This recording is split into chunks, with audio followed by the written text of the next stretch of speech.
quick, man. We back at it again. This is 365, never ending fight. I go by Mr. Check Your Temp. And I'm sitting here with your next city council. Yes, sir. Gotta say that. Want to introduce yourself, bro? What's going on, man? My name's Donald Washington. I'm running for the Cincinnati City Council. Kid from OTR. Grew up my whole life basically down there. And went to the Air Force, coming back to do something for my community. I was in the wrong fight. You know, I went to Iraq. That's not the right fight. The fight is right here amongst my community. So that's why I'm doing it. Gotta say that. So my platform, 365 never ending fight, right, is in the name, right? It's everyday battle to be your best self. The way I came across this brother, we had a great conversation. We met down at Kroger's on another business, but he told me he was trying to get on the ballot to, run for city council. So of course, it only made sense that we linked up, right? So now he's on the ballot. So we visited the conversation again, so we can get a better insight of who we talking with, who we meeting with, and who you gonna vote for. Gotta say that. But we gonna dive in, man. You ready? I'm ready. You ready? Gotta say that. We're gonna start it off, man. I'm gonna jump off the porch with it. All right. What makes you more qualified than other opponents to lead our city? That's a great question. And I would say that we have to look at the state of the city right now. Like, things just seems like it's in turmoil, and that's because of city leadership. And you need more people that actually care, more people that's actually from there, and when I say from there, I mean from these communities that are going through so much turmoil, and someone who can actually practice empathy because he's been there. And I think I lead when it comes to that subject. How will you ensure that underrepresented voices in our city, such as youth, low-income residents, or marginalized communities, are heard and included in decision making? Well, that is a collaborative progress. And when I say collaborative progress, I mean you. Like, I need you. I'm here for you. So when I get down there, when you vote me in, I know I'm going to have to fight. And that's actually what I'm promising you. I'm promising you that I am going to fight for you. It's by you backing me up when I'm going against the grain, because that's exactly what I'm going to have to do. And that's exactly what I plan to do. Go against the grain. I'm not going to fall in line. Like, you understand that you're in a dog-eat-dog world. Absolutely.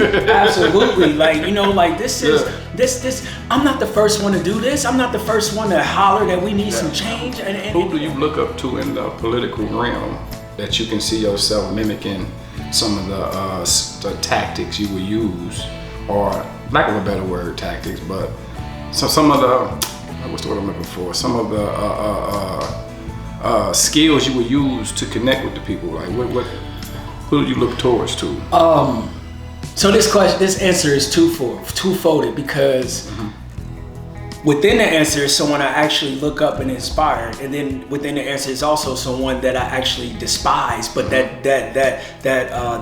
despising them is what makes me want to go even harder. So with that being said, you got Jasmine Crockett, Congresswoman from Texas. Every time I see her talk, I'm like, yeah, that's what I'm talking about, because she speaks for a segment of the population that is not heard. And for the people who don't like what she says, then you need to reevaluate what it means to be an American, because what it means to be an American is to be in a democracy where every segment of that democracy is represented. And she does a great job of representing a segment of the population that is underrepresented. So when I see her, she inspired me. But then also when I see the current administration, Donald Trump, like, just despicable, that is the type of stuff that got me off the couch to say, oh, come on, man. Like, you can't keep letting these type people get in and divide us.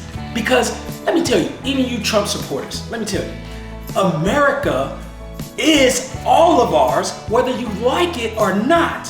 So with that being said, you either going to compromise and listen to what our concerns as well, or you're gonna always have a headache. We're never going anywhere. So you're gonna have to make that decision.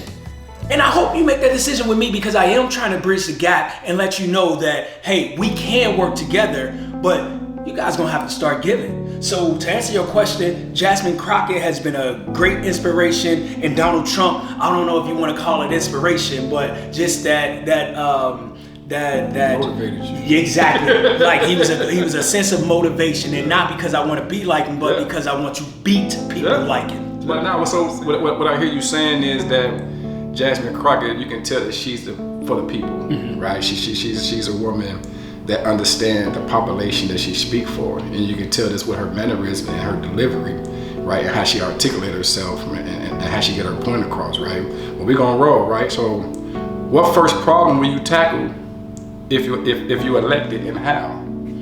Well, the first thing I would like to, it's a combination of things, so like my platform. So the three things that I'm advocating for is, and this is not in a certain order, but because I want to tackle these things simultaneously.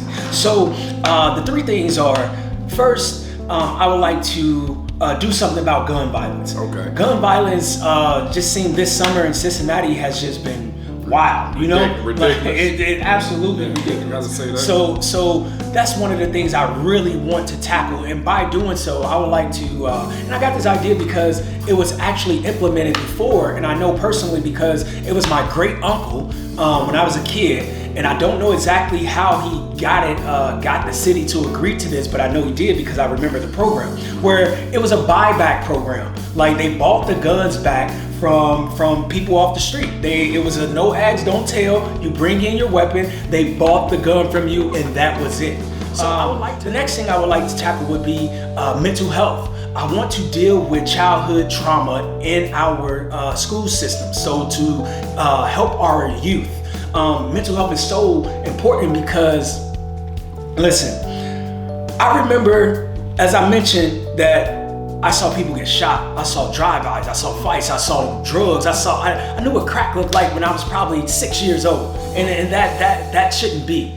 But my point is this: is that when you're a kid, it's just life. Like this is what you grow up in. This is what you used to. Right. Like, so it just seems like this is normal. Yeah. But as you grow, you start to understand that this ain't normal. You know what I mean? Like this is not what kids should be going through. Yeah. And then we wonder why they are underperforming. You know, some of them can't eat at night. You know what I mean? So they not eating at night, but you expecting them to come in here and be able to perform at other levels of kids who do eat at night. Our kids. So I want to work with the Board of Education to see how we can implement mental health classes that be mandatory in all Cincinnati public schools to deal with this childhood trauma. And then the third thing, when I was a kid, there was a program called the CCY, the Citizens Committee for Youth. This program employed youth. That's all it was for. Summer came, you worked at all different types of places, from city jobs to the local businesses, all that. So we need to get these kids off the street, and because they say idle mind is the devil's playground. You know that, right? So we need to get these kids off the street, but not just getting them off the street, but teaching them skills, teaching them financial responsibility, financial literacy, teaching them responsibility, period, of being able to wake up and go to work and have some responsibility. So those are the biggest three things that I want to tackle, and I think those things would get the ball rolling to get the city back on track in the right place. I would say that. So I mean, just to piggyback, man, one thing I peeped about you, man, and I think I said on the previous video, you learned how to navigate adversity, right? You figured it out. You know what I mean, along the way. How you figured it out is one thing. You know, that's a question that I want to prompt, man. When did you realize that you was in the battle of your life? Like, at what age where you woke up and like, man, hold on, something going on, right? Luckily, I was always an inquisitive kid. And not to say that I didn't have problems, because I did. So I had a cousin, and we were at a cookout one time, and he said, man, little cuz, man, we just knew you was gonna have a brick. Like, you know what I mean? Talking about drugs, right? He said, we just knew you was gonna have a brick, because every time they came, like, we lived downtown, and every time they came downtown, guess where I was at? I was on the corner with the dope boys. Like, not selling drugs, but just a kid that's in that environment and thinking this is cool. Like, you know what I mean? Like, so my mindset was totally different as a kid. I wasn't just from there, I was of it. You know what I mean? Like, exactly. Like, I was a product of my environment. But with that being said, luckily, I had older guys, even though they were in the streets, they saw something in me. They said, this isn't for you. Like, you should go to school. Like, hindsight is 20/20. We look back at this, there was a lady, and this was a drug addict. And every morning I walked to school. I used to go to Washington Park. It used to be right there on the corner of 14th and Race.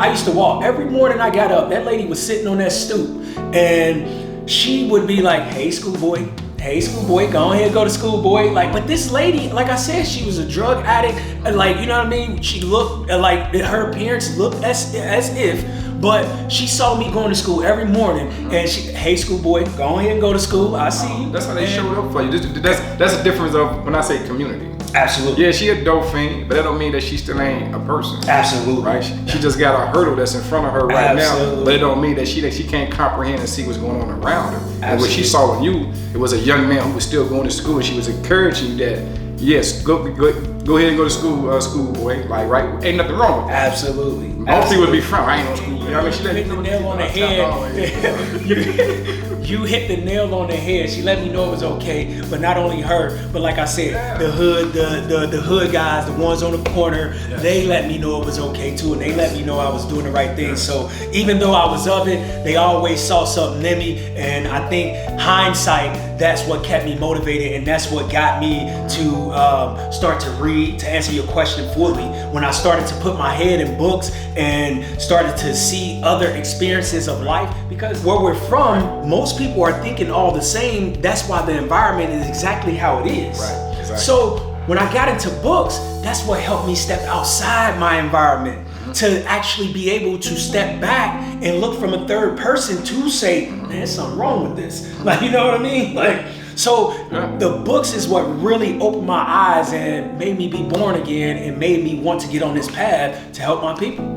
I think, I mean, like I said, man, that's one thing about the community, man. You know, everybody's not bad, even though they get the bad, you know, swing of the brush, right? Oops, right. Even though they get the bad representation, right? But everybody out there is actually encouraging. Some people out there is encouraging kids to be the best version of themselves. Right? Absolutely. They see what you don't see in yourself, or they might see basically what they saw in themselves. Like, look, man. You know, I can tell you better with low self-esteem. I can tell you going to school with a dirty shirt. I can tell you going to school with dirty shoes, etc. You didn't eat. Some of them same people who out there hustling is actually feeding them kids and buying them shoes and buying them clothes. So I agree 1,000%, man. We're gonna roll to the next one, man. How has your Air Force experience prepared you for serving in a local government?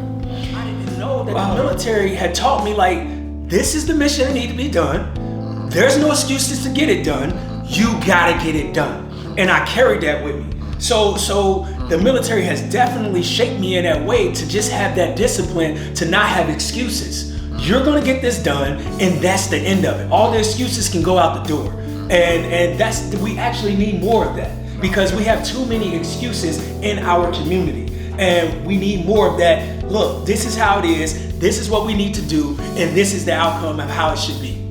Now that makes sense, man. Because now, since, like I said, when I first met you, when your mission was to be able to run, your mission was to get on the ballot, right? And I saw that, I mean, how you completed that mission with tunnel vision, right? So yeah, I see exactly what you're saying. What leadership lessons from the military will you bring to the city council decisions?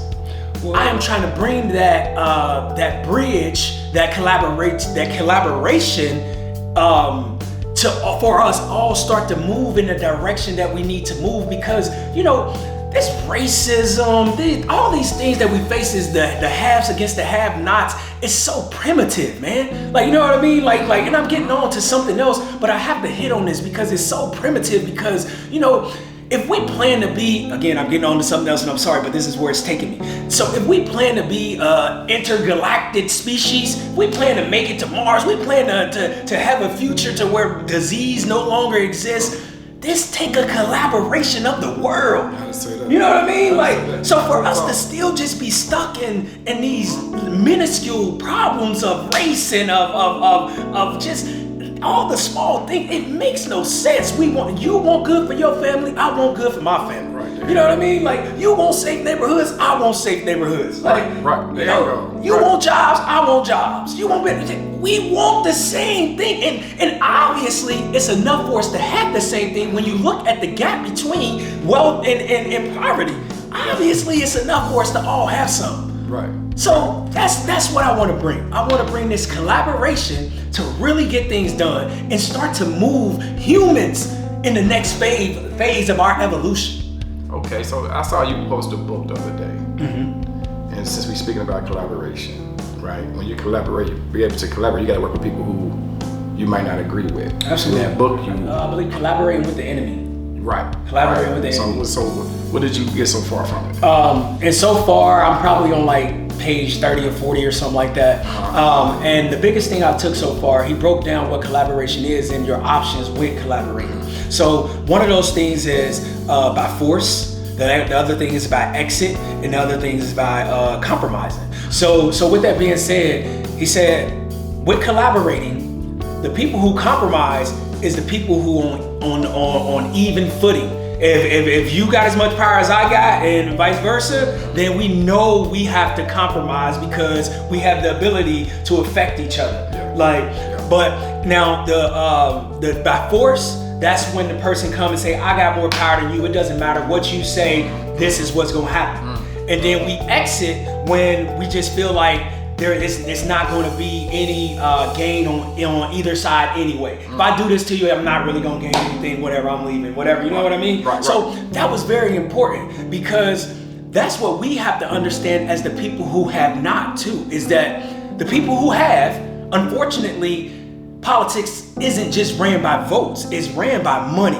And so with that being said, the power that the people have is the voting part, to where you gotta collectively put your voices together and go and say, this is what we're doing. Because one only got power because the other one let them power over them. That's it. Like, you know what I mean? It make you wonder, man, because it's like, I got another question, but it's kind of double question, right? It's like, how can we get more black people to vote, right? And maybe because the people who have the money and the more comfortability to focus on voting versus the people who are living through hardship and really got the mental strength to focus on voting. Yeah. So how can you help the people that struggle mentally, for financially, environmental, whatever the case may be? How can you get them to focus on a common goal when it comes to voting?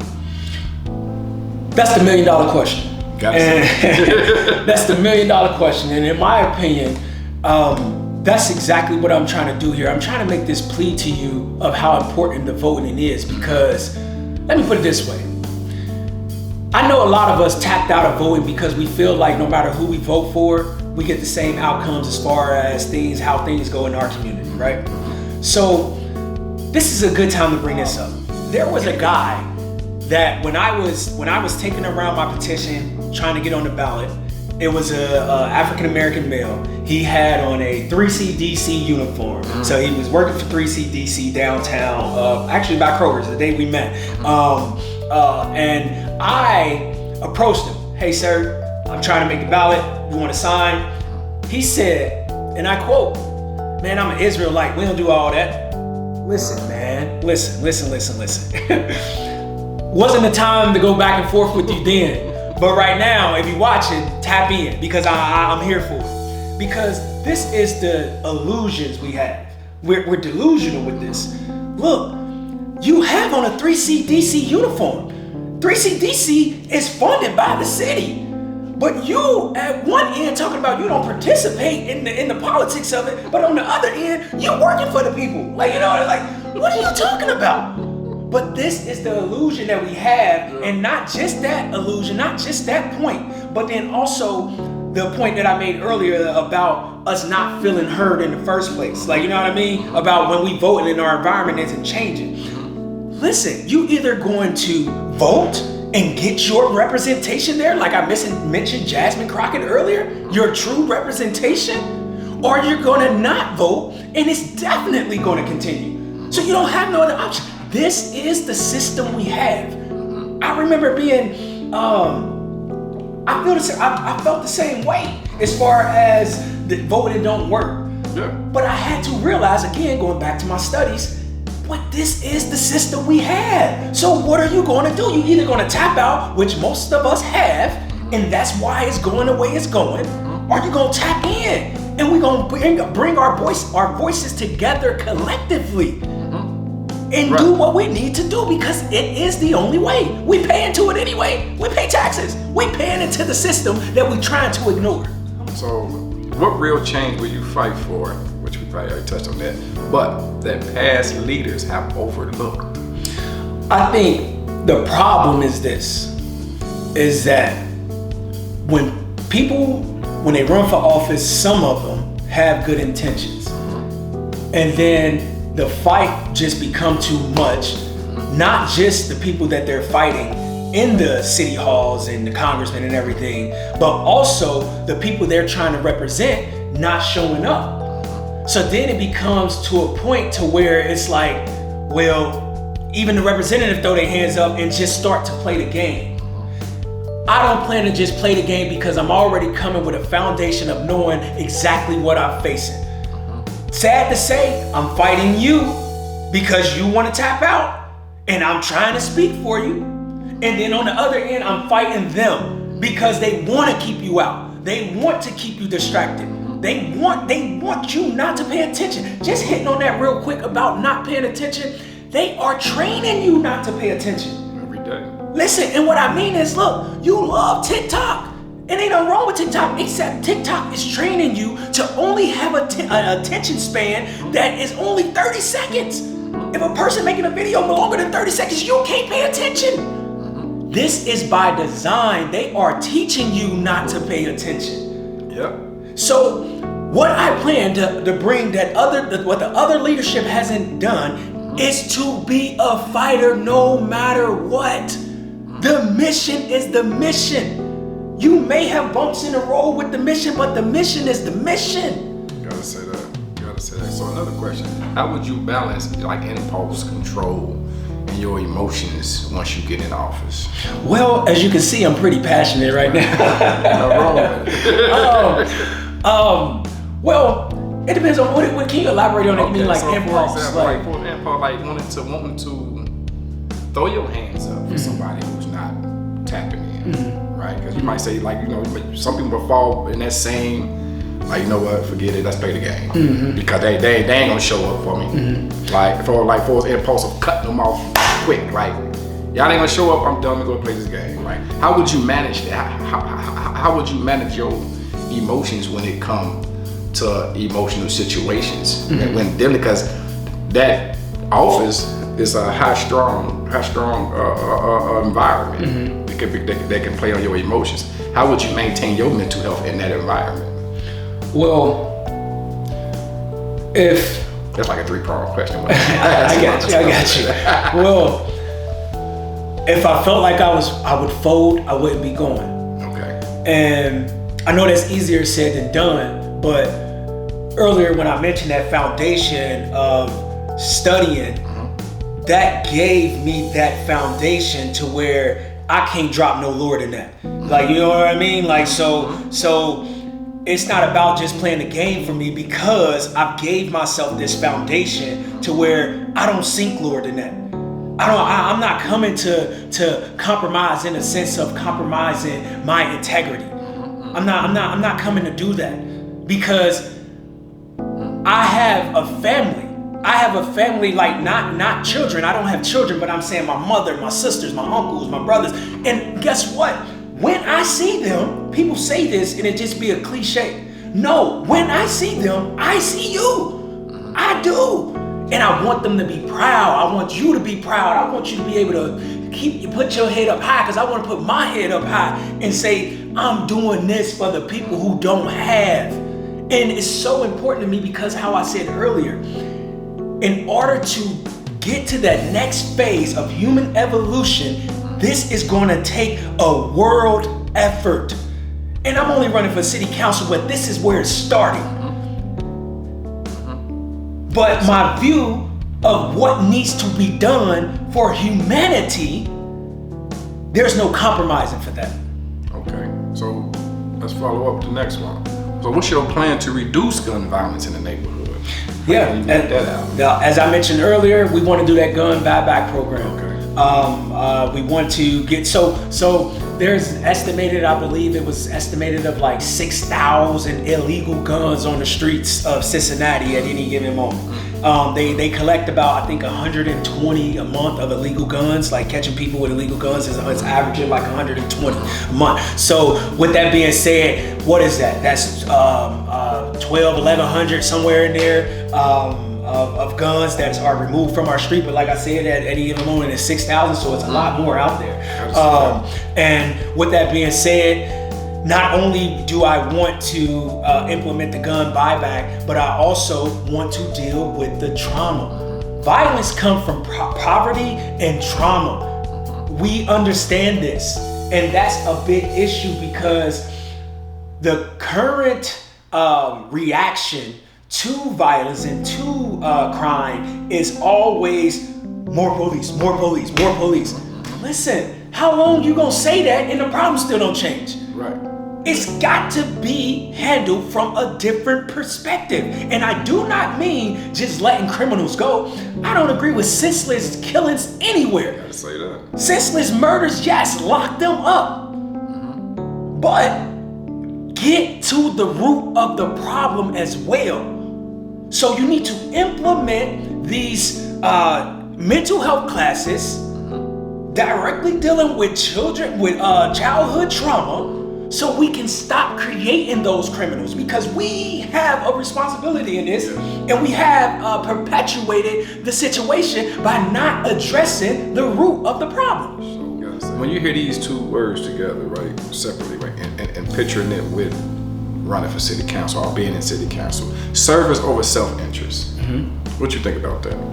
That's exactly what it's supposed to be. You know, as a politician, even though I don't call myself a politician, I'm a freedom fighter, but that's the job I'm signing up for. But with that being said, you are a public servant. And I think a lot of leadership in politics, they forget that. They start to become corporate service people. You know what I mean? Like they start to serve corporations, because corporations have a lot of power in America. That's just to put it bluntly. They actually run America. Right. So with that being said, I am a true believer that politicians are public servants, and they need to do what's in the best interest of the people, and that's exactly what I plan to be, a public servant.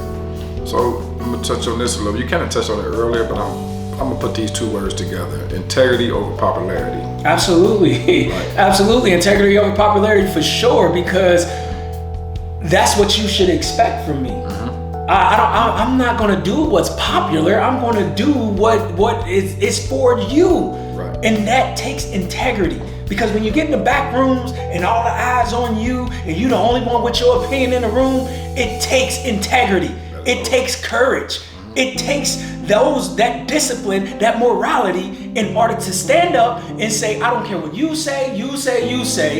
We're not knocking down these buildings in order to build a new stadium. These people need that housing. Gotta say that. I gotta ask this question because you're a veteran, right? How do you plan to support the veterans and active duty families in our community? Oh, absolutely. I am a vet, so I support the veterans 100%. So with that being said, there needs to be a citywide program to where none of our veterans are homeless. Gotta say that. We have the money to do this. We have the money for sure. I saw 3CDC. There was a city council meeting. It was a meeting about city finances or something like that. But anyway, 3CDC was there. 3CDC is the corporation that runs all the development basically over the Rhine. And they went and asked the city for a $50 million loan. That's what they were asking the city for. If the city got enough money to loan them $50 million, then we have enough money to get these homeless vets off the street and have more city-ran programs for vets in general, meaning getting them back on track. We went and fought for y'all. We should never have a problem with being homeless, being jobless, hungry, none of that. And we gotta get more people down there that care about that. And I'm definitely one, because I am a veteran. That's amazing to think about, man. Like you said, y'all go, y'all fight these wars, and y'all go, you serve the country, and then come back home And worst case scenario for some vets, find themselves in worse position before they left. Absolutely. It don't make sense. It don't make sense at all, man. We're gonna wrap this up, man. I'm gonna wrap this up with one big question, man. Who is Donald Washington? Well, Donald Washington is a son, a brother, an uncle, a nephew, a great uncle, and I'm really just a man for the people, because that's exactly where I was raised, by the people. I'm a man of integrity. What you see is what you get. This ain't no script. This isn't something I made up, or you know what I mean. This isn't something to where I'm just trying to get in a position to enrich myself. I'm trying to do the people's work, and I'm here for all the people who have not. I am fighting for the have-nots, and let me say this too. I'm not against the people who have. I don't penalize people for being rich and having something. If you worked hard for that, you worked hard for that, and I respect that. But what I do say is that just because you have that don't mean you get to dictate how these people are going to be affected. So, yeah, that's who Donald Washington is. A person for the people, and a voice that's going to be there for you. I'm gonna tell you something, just to piggyback, man. I'm pretty good read of character, right? Energy, right? And I was introduced to you, man, by your cousin, CJ, my partner, right? I work with him, right? And when the topic that we had at hand, he told me about you. And when I tell you this, man, he's authentic, right? What he said is true integrity, right? We had a conversation, business conversation, and he gave me the game, right? You know, some people hold information, right? This man don't hold information, but you also said that your mind frame is different from where you come from. It is, but it ain't, because you going back to it, but in a different position. Yeah, absolutely. Right? So you're going back to it in a different position, so you never forget. Absolutely. Right? A lot of us, when we get older and we become in a different position where we come from, we forget quick. Absolutely. And if we look down, like, well, why you ain't got your stuff together? Or why you ain't in this different position? Yeah. Now, we know why. We know why we got it. I know why you dealing with what you dealing with. I know why you moving how you moving. But yeah, I ain't gonna ask you that question, but I'm gonna give you a solution. Man, you reach for it if you reach for it, right? So this is why I respect you, brother. You know what I mean? This is why I want to sit down and chop it up with you, man, because everything I stand for 365, never in the fight, right? You embody that. Yeah, and it's an everyday battle. Absolutely. It's an everyday battle, man, to be your best self, right? It's something you gotta work at it every day, and some days you're gonna fail at it. Absolutely. Some days you're gonna slip, you're gonna have some scar tissue, you're gonna have some keloid emotion, because that's life. Michael right? Jordan didn't win every game. Right. Tom Brady didn't win every Super Bowl. You know what I mean? Like, what that really means is, like he's saying, it's going to be adversity. Yes. And you just got to pick up and dust yourself off. That's it. You got to have the tools, man. This is why I want to do this, man, because this is what this platform is about. I like having real conversations with men and women, but with men who was able to make it to the other side, right? Yeah. You jumped on the same adversity, heard it was thrown in your way, and someone clipped you up at the time. Absolutely. But you figured out, okay, dust myself off and figure it out. Absolutely. Because at the end of the day, that's all we gotta do is figure it out, man. So like I said, but y'all do something worth being done. Tap in, November. Gotta say that. Vote for Donald Washington. I'm pushing him. Gotta say the energy is real. Like I said, he's authentic, right? Sincere. Right, and just, tap in with it. But I'm gonna leave y'all with my slogan, man. The fight of your life will take some coaching, keep swinging. Yeah.